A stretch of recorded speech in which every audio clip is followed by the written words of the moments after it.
साथियों नमस्कार। साथियों, भारत ने अपने तेवर स्पष्ट कर दिए हैं कि भारत अब किस लाइन पर चलने वाला है। भारत और पाकिस्तान के बीच में जब तनाव खत्म हुआ तो कई लोग ऐसे थे जो अलग अलग तरह के स्पेकुलेशंस कर रहे थे, जिसमें सबसे बड़ी बात कही जा रही थी कि भारत तो यूएसए के दबाव में आ गया है, भारत अब तो यूएसए के कहने पर चलने लगा है। जबकि ऐसा बिल्कुल भी नहीं था। यूएसए ने हमको पहले भी बोला था 2016-17 में कि आप रशिया से S-400 मत लीजिए, हम आप पर सैंक्शंस लगा देंगे, ये कर देंगे, वो कर देंगे। लेकिन हमने लिया, हम यूएस की एक ना माने। उसके बाद भी यूएस कई बातों पर भारत को बोलता रहा कि रशिया से तेल मत लो, वेस्ट कंट्रीज से बुलवाता रहा, यूरोप से बुलवाता रहा, लेकिन हम किसी की बातों में नहीं आए। लेकिन आप नैरेटिव वॉर देखिए कि भारत का आदमी कितना ज्यादा इमोशनल कहें या फिर कहें कि कितनी जल्दी नैरेटिव में फंस जाता है कि वो ये मानने लग गया कि हाँ, यूएस की वजह से ही ऐसा हुआ है। अच्छा, इसमें भी भारत ने संदेश दिया है। आज आप गौर करेंगे, भारत ने WTO वर्ल्ड ट्रेड ऑर्गेनाइजेशन से यह बोला है कि यूएस जो एल्यूमिनियम और स्टील पर टैरिफ लगा रहा है, उस पर रिटेलिएशन वाला टैरिफ लगाने के लिए हम सबको अनुमति दी जाए और लगाना चाहिए। यानी भारत सीधी टक्कर ले रहा है। जिस यूएस ने, ट्रंप ने कल बोला कि हमने साहब भारत और पाकिस्तान को धमकी दी थी कि अगर आपने युद्ध बंद नहीं किया तो हम आपसे ट्रेड कैंसिल कर देंगे। यूएसए की हिम्मत नहीं है ट्रेड कैंसिल करने की। आज यूएसए का जितना भी बड़ा व्यापार है वो भारत से ही हो रहा है। चाहे आप उसका सोशल मीडिया देख लो, फेसबुक देख लो, इंस्टाग्राम देख लो, यूट्यूब देख लो, चैट जीपीटी देख लो, आप उनकी अलग अलग कंपनीज देख लो, है ना, ये सारा कुछ अमेजन देख लो, भारत से ही चल रहा है। भारत में लगभग 150 करोड़ लोग हैं, जिनमें से 80 से 90 करोड़ लोग भी इन सब चीजों को यूज करते होंगे। तब भी यूएस के लिए कितना बड़ा मार्केट है। तो डोनाल्ड ट्रंप के, उनके पिताजी में भी हिम्मत नहीं है कि चीजों को वो ट्रेड को कैंसिल कर पाए, और करना चाहे कर दें। हम कोई ना कोई रास्ता निकाल लेंगे, हर देश करता है। आपने रशिया के साथ भी ऐसा किया था, रशिया ने रास्ता निकाल लिया, रशिया सर्वाइव कर रहा है। आपने चाइना के साथ समय समय पर ऐसा किया है, चाइना अपना सर्वाइव कर रहा है। हर देश सीख जाता है किसी न किसी तरीके से अपने आप को सर्वाइव करना, लेकिन एटलीस्ट ये तो होगा कि तुमसे छुटकारा पा लेंगे। तो ये यूएस का एक चैप्टर है। दूसरा है, कुछ लोग कह रहे हैं कि साहब भारत के इतने जेट गिर गए, भारत के उतने जेट गिर गए। शाहिद अफरीदी पाकिस्तान वाला, वो तो जश्न मना रहा है, रैलियां निकाल रहा है कि पाकिस्तान ने भारत पर जीत हासिल की, उसकी रैली हम निकाल रहे हैं। सोचिए नैरेटिव कितना ज्यादा तगड़ा सेट किया जाता है। कई पाकिस्तानियों को ये लग रहा है कि वो लोग जीत गए, जिनमें सबसे बड़ा तो फ्रॉड ये शाहिद अफरीदी है। इसको ये तक नहीं पता कि इनकी दुर्दशा क्या हुई है। जाकर के अपने एयर बेसिस को देख लो, फूटे पड़े हुए हैं। और रही बात भारत की, भारत में ये लोग बोल रहे थे कि आदमपुर एयर बेस में हमने जो है अटैक कर दिया, S-400 उड़ा दिया, ये कर दिया, वो कर दिया। पाकिस्तानियों ने झूठे दावे किए थे। आज मोदी जी वहीं पर पहुंचे हैं, आदमपुर एयरबेस पर, जवानों से मिले हैं, सबके साथ जश्न मनाया है, और पीछे S-400 भी दिखाई दे रहा है खड़ा हुआ। तो ये जो झूठा प्रोपेगेंडा इनका है, ये उसका जवाब है। दूसरी बात, कुछ लोग कह रहे हैं कि साहब भारत लगभग जीत गया था, फिर पीछे क्यों हटा, क्यों नहीं हटा। तो आपको पता है, वर्ल्ड अफेयर्स इनसाइट्स हमारा चैनल है, उस पर हम डिस्कस कर चुके हैं कि किस तरह से भारत ने पाकिस्तान के लगभग न्यूक्लियर वेपन्स नष्ट कर दिए हैं। इसलिए वहां से रेडिएशन निकल रहा है। किनाना हिल्स पर आप देख रहे हैं, चर्चा में है वो, वहां पर बोरोन ले जाई गई है। बोरोन इजिप्ट से आई है विमान में भर के, और वहां पर यूएस का एटॉमिक एनर्जी वाला जो विमान है वो भी चक्कर लगा रहा है, देख रहा है रेडिएशन कहाँ से लीक हो रहे हैं, क्या है क्या नहीं है। तो ये सब भी हमारे सबके सामने है। तो साहब नैरेटिव के इस वॉर में भारत, में मानता हूं, पिछड़ जाता है, क्योंकि जो सही लोग होते हैं ना, जो सच बोल रहे होते हैं, वो नैरेटिव में पिछड़ ही जाते हैं। मैंने चीज देखी है। और झूठ में ताकत इतनी होती है कि वो 5-6 बार आप एक ही झूठ को उछाल दो तो लोगों को डाउट हो जाता है और मानने लग जाते हैं कि हाँ ऐसा हुआ होगा। बहरहाल, इसी के साथ आप देखें तो भारत में कुछ पत्रकार, कुछ ऐसे लोग थे जो यूट्यूब के माध्यम से समय समय पर प्रोपेगेंडा चलाते आए हैं, सरकार का विरोध करते आए हैं। जैसे एक जर्मनी में बैठा यूट्यूबर है, एक यहाँ पर है रवीज कुमार। इस प्रकार के अलग अलग पत्रकार, सो कॉल्ड पत्रकार हैं। आप अपने दिल से पूछिए, इनके वीडियोस देख लीजिए, और ये अंदाजा लगाइए कि जब ये संकट की घड़ी थी, हालांकि अभी भी है वो, हम अभी भी फोर्सेस को तैयार रखे हुए हैं, लेकिन इस पूरे संकट की घड़ी में जब युद्ध अपनी चरम सीमा पे था, तब इन पत्रकारों का, इन यूट्यूबर्स का क्या रोल था कि ये भारत के पक्ष में खड़े हों और भारत को बल प्रदान कर रहे हों। उल्टा इन्होंने तो क्वेश्चन मार्क लगाना स्टार्ट किया।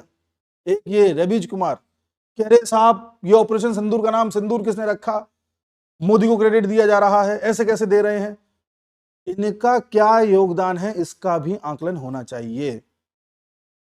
माना कि कुछ मीडिया वाले ऐसे थे जो बड़ा चढ़ा के दिखा रहे थे कि भारत ने ये कर दिया, भारत ने वो कर दिया।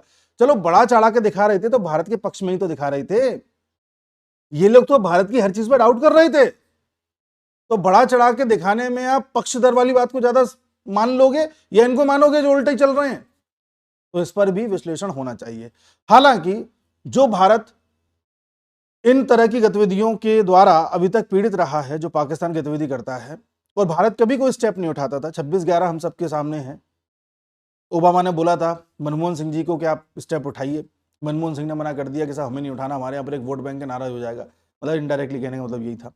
फिर एक किताब रिलीज करी गई कांग्रेस के द्वारा, कई उसमें कांग्रेस के नेता शामिल थे। उस किताब का शीर्षक ये था कि 26/11 आरएसएस ने करवाया है। भारत तो वहां खड़ा हुआ था। धीरे धीरे भारत ने अपना इंस्टांस बदला और आज आप देख रहे हैं हमने पाकिस्तान को धीरे धीरे धीरे धीरे धीरे धीरे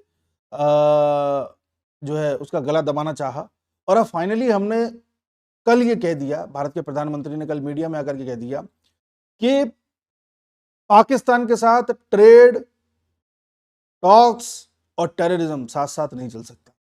आप कहोगे तो कौन सी बड़ी बात है, ठीक है, सब मान ली। कल पहली बार प्रधानमंत्री ने बोला है कि हम वहां के टेररिज्म को और सरकार को अलग अलग नहीं मानते।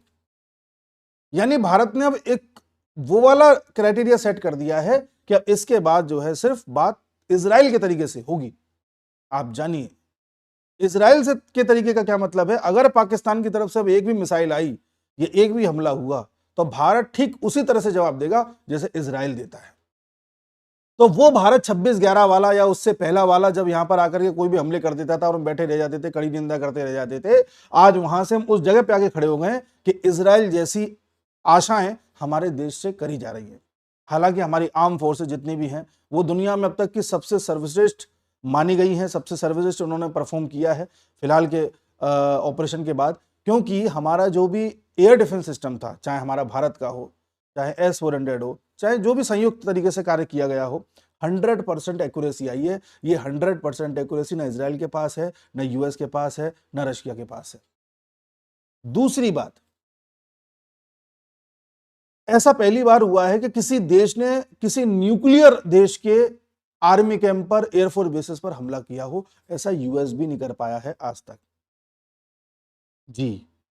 और ऐसा पहली बार हुआ है कि किसी देश ने किसी दूसरे देश के न्यूक्लियर वेपन्स पर हमला करना चाहा हो या किया हो, इंटेंशनली हो अनइंटेंशनली हो, पर किया तो है। ये काम यूएस भी नहीं कर पाया है। कई लोग कहेंगे कि साहब भारत ने पाकिस्तान जैसे छोटे से देश को ऐसा करके कौन सा बड़ा काम कर लिया, ये वो। अगर आपके दिमाग में ख्याल आता है तो देश का साइज मैटर नहीं करता। आप कहोगे पाकिस्तान तो 1/5 है हमसे ना, उस हिसाब से तो इजराइल बहुत छोटा सा है और उसकी तुलना में फिलिस्तीन या गाजा तो और ही छोटा है, लेकिन उनकी लड़ाई आज तक बंद नहीं हुई। उस हिसाब से तो रशिया बहुत बड़ा है, यूक्रेन बहुत छोटा है, उनकी लड़ाई आज तक बंद नहीं हुई। तो आप साइज में मत जाइए, आप जाइए कि वो जो पाकिस्तान नाम का देश है वो चल ही इस बेसिस पर आए कि उनको आतंकवाद फैलाना है, उनको मिलिट्री का कब्जा रखना है पूरे देश पर, उनको डिफेंस के इक्विपमेंट पूरे रखने हैं, उनको चीन से सांठगांठ, मतलब शरारती तत्व है। उसका एग्जिस्टेंस, उसका जन्म ही नफरत के बेसिस पर जन्म हुआ है उसका, और एग्जिस्टेंस भी नफरत के बेसिस पर चल रहा है, जिसको बैक करता है वो अपने डिफेंस से, आर्मी से, इन सब चीजों से। तो यानी उसका डेली का यही काम है कि कैसे हमें भारत को पटकनी देनी है। वो दिनों रात यही सोचता है, लोगों को यही पढ़ाता है। हमारा डेली का काम नहीं है, हमारा डेली का काम यह है कि हमें देश की रक्षा करनी है और अपने देश को आगे बढ़ाना है। तो हम जो प्रोग्रेसिव माइंडसेट के लोग हैं उनको पाकिस्तान को पटकनी देने में 2 दिन नहीं लगे। हमारा देश कोई इजराइल की तरह तो है नहीं कि आए दिन हमले झेलता रहता हो, या हर घर में से एक डिफेंस में यहाँ पे हो, या हमारे देश को ये हमको पता है कि साहब युद्ध में ही रहना पड़ेगा तो जिंदगी भर। इजराइल में क्या होता है, बंकर जगह जगह पर बने हुए हैं, नहीं तो मेट्रो स्टेशन है, वहां उनको जरा भी हमला महसूस होता है कि अरे कहीं पर कुछ गड़बड़ है, तुरंत सायरन बजने लग जाते हैं, लोग अपने बंकर्स में चले जाते हैं, मेट्रो स्टेशन में नीचे चले जाते हैं और वहां बैठ के आराम से अपनी किताबें पढ़ते रहते हैं, अपना कोई गेम खेलते रहते हैं, और जैसे ही सायरन बजता है कि अब सब क्लियर है, आराम से बाहर आ जाते हैं। ये उनका नया नॉर्मल है जिंदगी का। हमारा ये नॉर्मल नहीं है, हमको युद्ध थोड़ी देखते रहते हैं डेली डेली। बावजूद उसके हमारी सेना ने 2 दिन के अंदर अंदर पाकिस्तान को ऐसा कर दिया कि दुनिया में भीख मांग रहा था, और जबकि हमें कोई युद्ध अभ्यास का टाइम भी नहीं मिला। हमारी सेना ने कोई ऐसा 6 महीने का युद्ध अभ्यास कर रखा हो या सब टाइम मांगा, ऐसा कुछ नहीं। ऑन द स्पॉट सेना तैयार थी, ले साफ। तो अब दुनिया ये समझ गई यार कि भारत जैसा देश जो ऐसा कोई डेली युद्ध में भी नहीं रहता, जिसका जो है शांति का ही संदेश रहता है, जो बड़ा एकदम दूसरी तरीके से चीजों को डील करता है, बार बार कहता है कि हमें युद्ध नहीं, बुद्ध के देश हैं, उस देश ने जब अपनी पे आया था 2 दिन में पाकिस्तान को पस्त कर दिए। हैरान है सब। तो लोग कह रहे हैं कि साहब क्या मिला इससे? हमें इससे ये मिला, आज पाकिस्तान की रूह कांप रही है। अब अगली बार वो कुछ भी हरकत करने से पहले 10 बार सोचेगा, हालांकि हरकत वो करेगा, क्योंकि उसके देश का जो संचार है, उसके देश की जो रोजी रोटी है, वो चलती ही इस बेसिस पे है कि भारत के प्रति नफरत फैलाओ और जिहाद फैलाओ और हमले कराओ। अगर वो ऐसा नहीं करेंगे तो उनके देश में तख्ता पलट हो जाएगा, आर्मी का औचित्य नहीं रह जाएगा। आर्मी क्यों कब्जे पे रहती है, कुर्सी बैठी हुई? क्योंकि उनको पता है, उनको ये डर दिखाना है जनता को कि अरे हमें भारत से लड़ना है, भारत से लड़ना है, भारत से लड़ना है। इसलिए आप समझ रहे हैं? तो साहब नैरेटिव में हालांकि हम अभी भी पीछे हैं, लेकिन दुनिया को संदेश देने में हम बहुत सक्सेसफुल हुए कि अब यूएस भी समझ गया कि भारत को हमें इतने हल्के में नहीं लेना कि जब चाहें जैसे चाहें जो कह दें, पाकिस्तान से जो चाहें करा दें, या यूरोपीय यूनियन सोचता हो कि हम भारत को धमका लेंगे, या कोई और देश सोचता हो। और सबसे बड़ा मैसेज मिला है चाइना को। चाइना भी समझ गया यार कि मेरे डिफेंस सिस्टम सब में देता था, मैं सारी चीजें पाकिस्तान को दे रखा हूं, पाकिस्तान के पीछे मैं खड़ा हूं, बावजूद उसके भारत ने एक पल के लिए नहीं सोचा कि कहीं ऐसा ना हो कि 3 फ्रंट वॉर आ जाए। शायद हमारी सेना तैयार होंगी कि 3 फ्रंट भी आ जाए तो देख लेंगे। बांग्लादेश तो ऐसा डर के मारे बिल में छुप गया होगा कि अब तो वो सोच ही नहीं सकता, बड़ा नॉर्थ ईस्ट को अलग कर देंगे, पता नहीं क्या क्या सोच रहा था। बांग्लादेश के जो अब्बू है ना पाकिस्तान, उन अब्बू का 2 दिन में हाल बेहाल कर दिया था। तो ये जो संदेश देने वाली बात है, और कल जो मोदी जी का संदेश था, कई लोग उसकी बड़ी तारीफ कर रहे हैं कि बड़ा एग्रेसिव उनका संदेश था और ऐसे एग्रेशन में कभी नहीं देखा। ये सही है, ये था कि हम इजराइल हो चुके हैं भैया। अब तुमने अगर कुछ कहा, तुम ना तो दुनिया को सफाई देंगे, ना किसी की बातों में आएंगे, सीधे में ठोक देंगे आकर के, और इस बार खेल खत्म कर देंगे, तुम्हारा बहुत हो गया।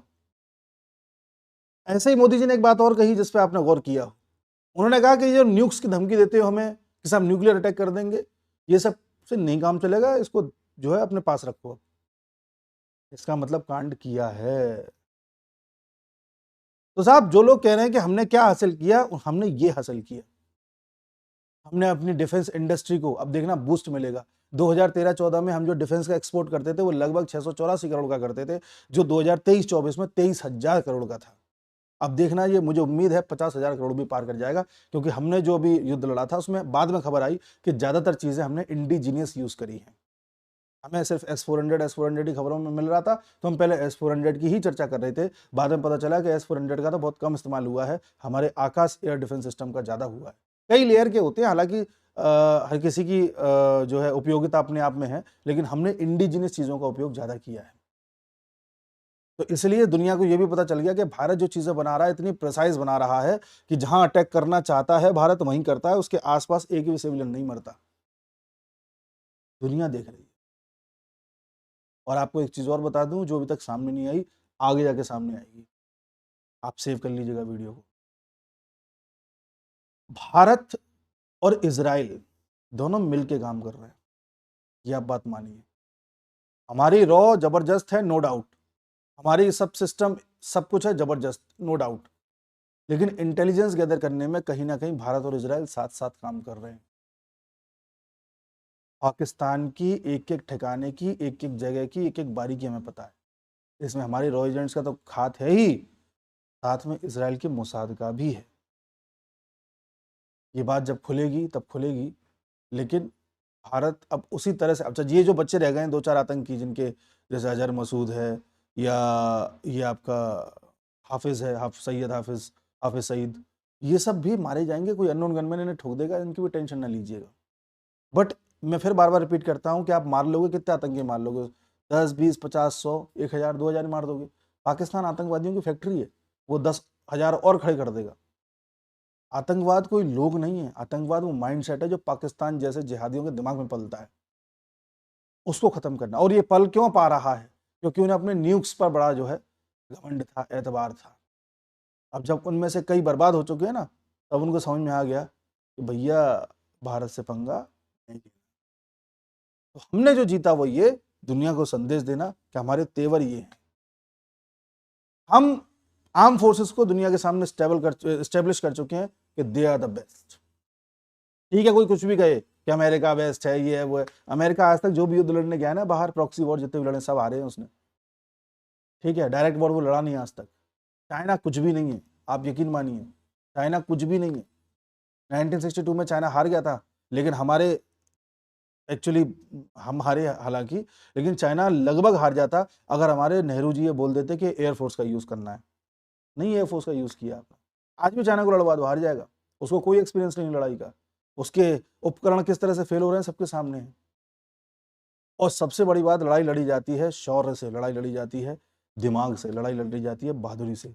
और दुनिया मानती है कि भारत की सेना जैसा साहस, बहादुरी और शौर्य किसी में नहीं है।